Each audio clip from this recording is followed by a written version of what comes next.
I've been coming to the camp here since 2007. 5 years. 5 years. This is my third year. I think it's year 9. I don't know how long I've been coming here. It's been that long. Coming here has really made me the person that I am today. I don't really know. It's just like, I just feel like so comfortable coming here. Making memories with my friends is what I look forward to all year, and I just can't wait to get back on the island and meet new people. Hey athletes, welcome to Prep Camp Diaries. My name is Nate Leslie. I'm a certified executive coach, and in the summertime, I get to play the role as executive director and part owner of the West Coast Hockey Prep Camp on beautiful Vancouver Island. This podcast is for the athletes. We hope the parents enjoy it too, but we want to ask our alumni questions that are going to help our current athletes get from where they are now to where they want to be. So, athletes, have you ever wondered what it would be like to play in 4 world championships for a country you're not even born in? Do you wonder what it would be like to be just recently named captain of an NCAA Division I program? To leave home in grade 12, to live in a foreign country, to pursue your dreams in hockey and have it work out extremely well? And to have a group named after you at the West Coast Hockey Prep Camp. Nina Jobst-Smith, you know all about all of those things. Welcome to Prep Camp Diaries. Hi, Nate. Thank you so much for having me. Yeah, it's going to be great. Let's jump right into this. You're born in North Vancouver, where at 11 or 12, your mom was driving you from North Van through the city to the Oval, where I had the pleasure of first coaching you. You're 11 or 12 years old.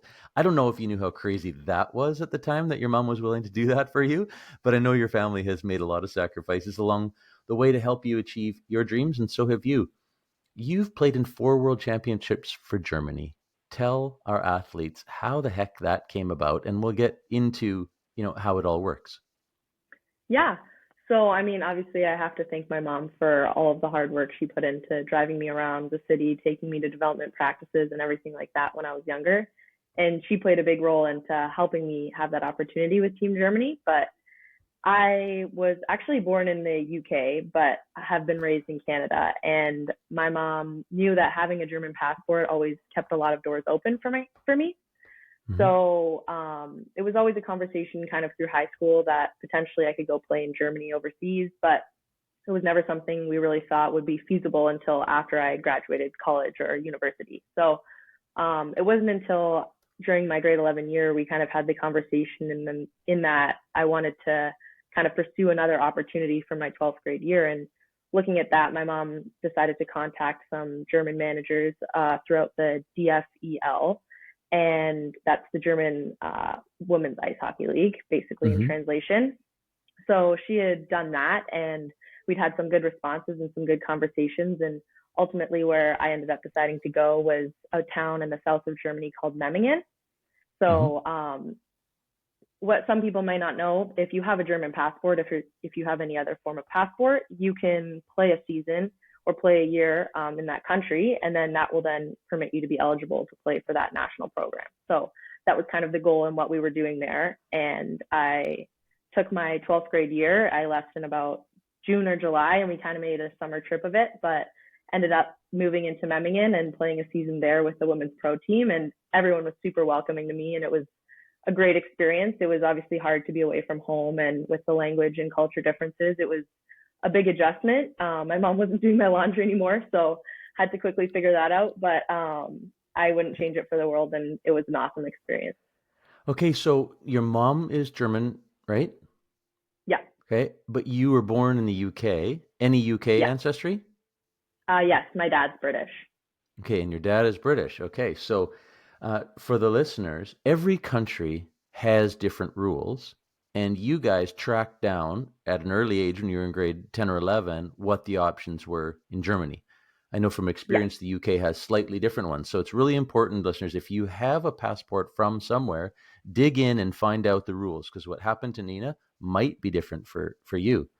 But you knew that you needed to play that season, and you thought this might happen after college, which, gosh, this seems like a long time ago. You first went to Germany, right? Yeah. And so there you are in grade 12, playing in the Women's Pro League, which has probably even evolved a lot as the women's game has evolved so much since that time. Have you seen changes there? Yeah, I mean, I haven't really been back too much to watch or play in any of those games, but just with my involvement in German women's ice hockey for the past 5 or 6 years, I've seen so much growth in our program and our group, and it's really it's really amazing what teams all over the world have been able to do and how that gap is slowly becoming smaller between the top teams in that top division. So that's just something super promising, and I hope to be involved in for a long time in my career. Cool. So you play that season, you come back. Now, this is a fact for listeners too. You played as an overage at the Okanagan Hockey Academy. This is following 2 years of playing for the Vancouver Comets and prep camp owner Mark Taylor. Got to give a shout out to Tails when he's earned it. He was a big. So let's start with Tails. What'd you learn from Mark over your 2 seasons with him? You know, Mark is just such a wise person and such a great coach. I loved the way he was able to so calmly like encourage us and support us through our early years of college recruitment. He was just such a steady person in all of our lives. I think Jen would say the same, and anyone who's been fortunate enough to play for him. But his experience and his wisdom was honestly such a big piece of where I've been able to go to today. That's a great way to say it. His calm, he helped you guys navigate what can be a pretty emotional roller coaster, but he stays pretty steady. So hopefully for the listeners, there's someone in your life who can play that steady role. So you go to Germany, you come back, you play as an overage at the Okanagan Hockey Academy. Explain to the listener what an overage player is. Yeah, so an overage player is basically somebody who's graduated from their high school and wants to continue playing a year before going to college, or just in general, if they want to play an extra year, you can continue to study at that school and maybe add a few courses to your course load and kind of build up your credentials going into college. I know some programs offer AP courses, so that's sometimes helpful. You can go into university with some credits, but ultimately that decision came from me having a change in heart and wanting to continue to play internationally. So I decided that I wanted to, instead of play in the youth sport league, decide to pursue a career in the States. So after making that decision, I knew I kind of had to push back things by a year, and thankfully OHA had that opportunity for me. I know not every program has the opportunity for post-grad years, so it definitely depends on what league and where you play in, but that was an option for me. So I decided to do that before I headed down to Minnesota Duluth for my freshman year of college. Right. Okay. So when you were in Germany through that grade 12, you had committed to play at the University of British Columbia for Graham Thomas and Mike Summer, and then decided that wasn't right. So delaying for a year and going back in that overage gave you another year to then try to showcase yourself. And that ended up working out with Duluth. Did I get that right? Yeah, correct. The post-grad year is a good option if you're kind of late in your recruitment process, just to give you that like development, extra development. I mean, it goes, you see in the men's side, a lot of people are playing juniors before they eventually end up in college. So I'm glad I had that extra year because it was really good for my training in the weight room, and having all of those facilities on hand at OHA was a great experience. That's a great reminder too, because there's so much pressure, I imagine, on young teenage girls that are getting recruited so young, although it has changed for the better, I think, around grade 11. Listener, there's lots of things I don't know about the NCAA. But if you're, going grade 9, 10, 11 and don't have schools knocking, it is not over. You're a great example of that. You ended up committing far past your graduation date, right? Yeah, totally. I mean, I am glad they've had the rule changes that they did, because recruitment, in my opinion, was starting way too early. And when you're in ninth grade, you have no idea what you want to study. You have hardly any idea what college really is. So I'm glad that people now have the opportunity to take the time and just focus on their development before all of these things kind of come to their attention. So with those rule changes, that's been awesome. And I wouldn't say to anyone, like, rush into what you're doing. Like, if you want to take an extra year, like, there's no harm in doing that. College will be there before and after. I mean, people who want to go right away, that's awesome for them too. But don't feel the pressure. Like, everybody's story is kind of different. Everybody's path's different. So just take your route, how it goes. Well, you said grade 9, they don't even know what college is like. They haven't even been through, they don't even know what high school is about yet. Yeah, right? totally. It was a lot. And so those real changes, in a nutshell, it's later now, and so it's grade 11, right? Is that how you understand it? Yeah, I believe so. I think it might be going into your grade 11 year or at the Yeah. end. No, I think it's going into your grade 11 year. Yeah. Right on. Yeah. Okay. And so you find yourself at University of Minnesota Duluth. You've just been named captain. That's when you look back at that journey that we've uncovered so far. When you think about that little kid that was driving to Richmond to join us at the Oval, like what the heck? How does that feel to look back on all that you've accomplished so far? Yeah, it's a crazy journey. I mean, to think that I've been playing this game for 16 years now, it's just crazy, and all the places it's taken me. I'm so grateful and extremely honored to be an upcoming captain for this season at UMD. That's also another huge accomplishment. And I'm so honored that my coaches have taken that opportunity and given it to me.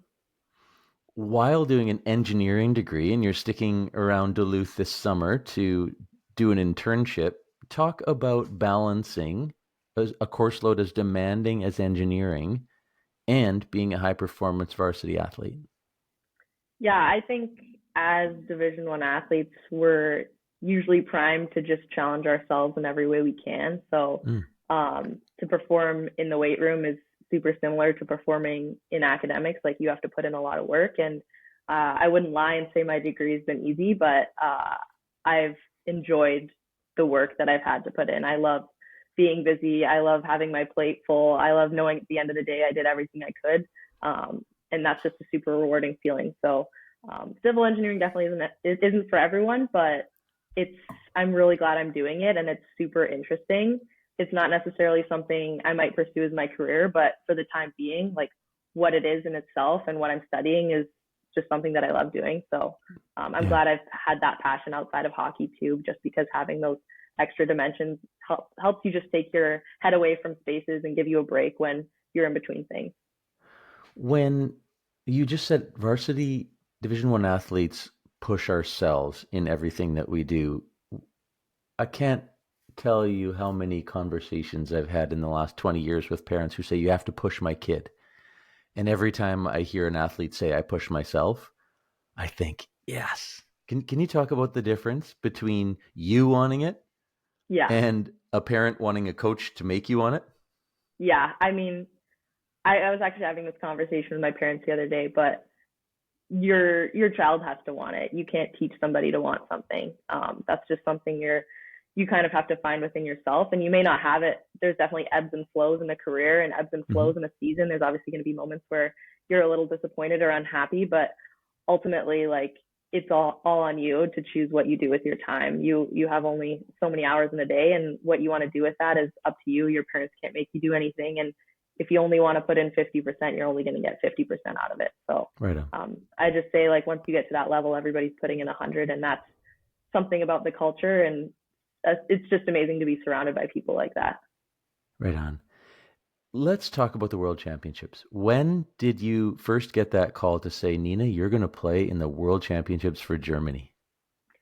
So that was actually the year I was playing in OHA, and the World Championships ended up being canceled. So they were supposed to be in Halifax that March, but ended up getting pushed back until, actually, I believe canceled that year. And the following year, they were rescheduled for April and then pushed back until August, and then hosted in Calgary because of all of these COVID restrictions and COVID protocols.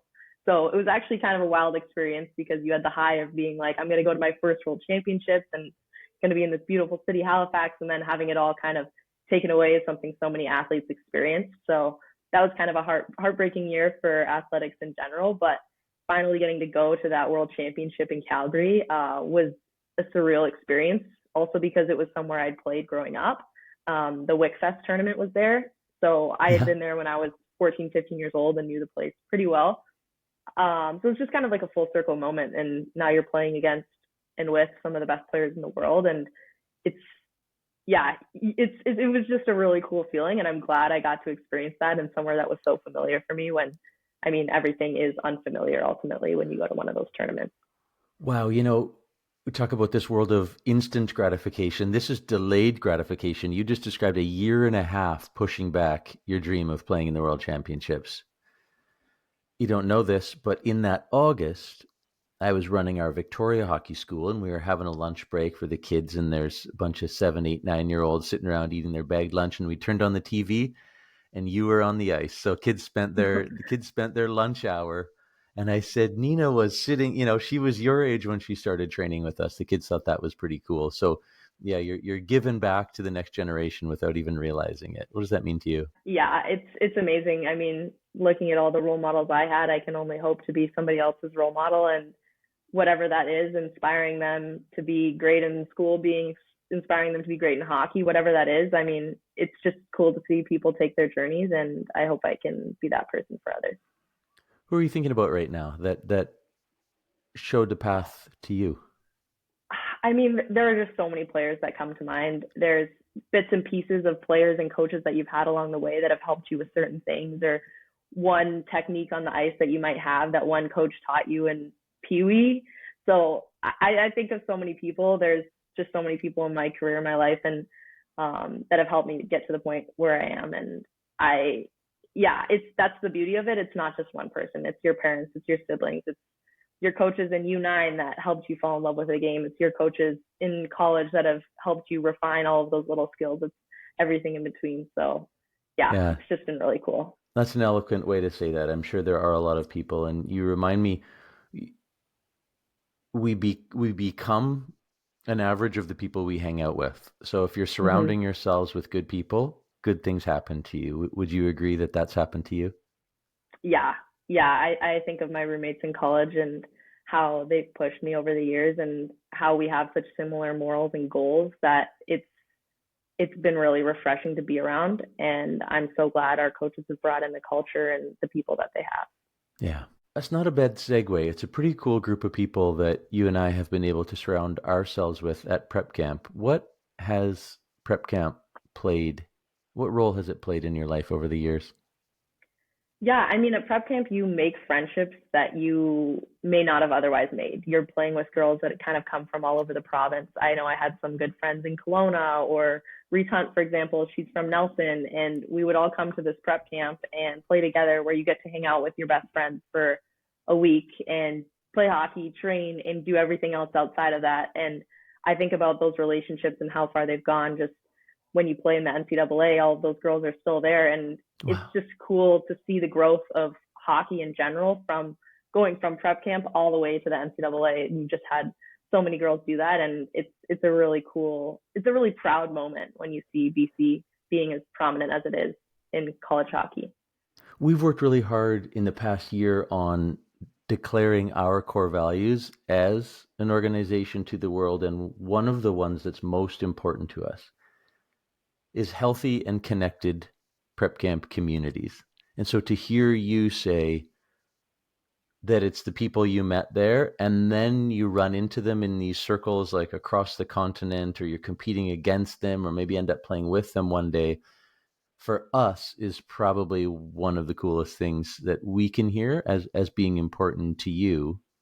What do you make of that? That the benefit that camp has given you is actually the one thing that we're trying to do for people.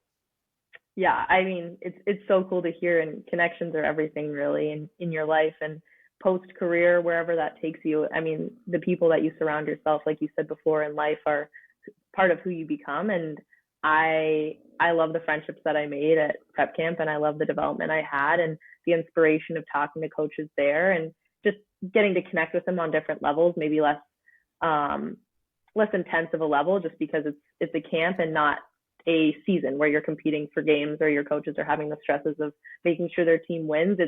You're getting to know coaches on a different level. And that was also a big part of like college recruitment, and just getting to see that side of coaches in a different way was a relief when you're going through such a stressful time. Yeah, we intentionally don't call it a showcase, right? It's a high performance development camp, because we want that lunchtime to be about lunchtime and learning about each other, and that lower stress versus feeling like you have to perform every second. There's enough of that for teenagers right now, feeling like they need to perform every second, right? For sure. It's hard for us with so much success and so many alumni who have done great things at camp. But one of the reasons that you and Jen and Phoebe who plays for Team Switzerland for Olympics, and Jenna Buglioni at Ohio State. We've named groups after you because of the international level. Like, we have to have some kind of level, but it's the international level of success that you've had is sort of, we feel privileged that that's our cutoff, like play for a national team and you qualify. But also it's what you bring when you do come back, and you've been able to come back for so many years since then. Just the vibe that you bring, that this needs to be fun. Training is fun, working hard is fun, and just being on the journey, on your own path is and the whole adventure. That's the part that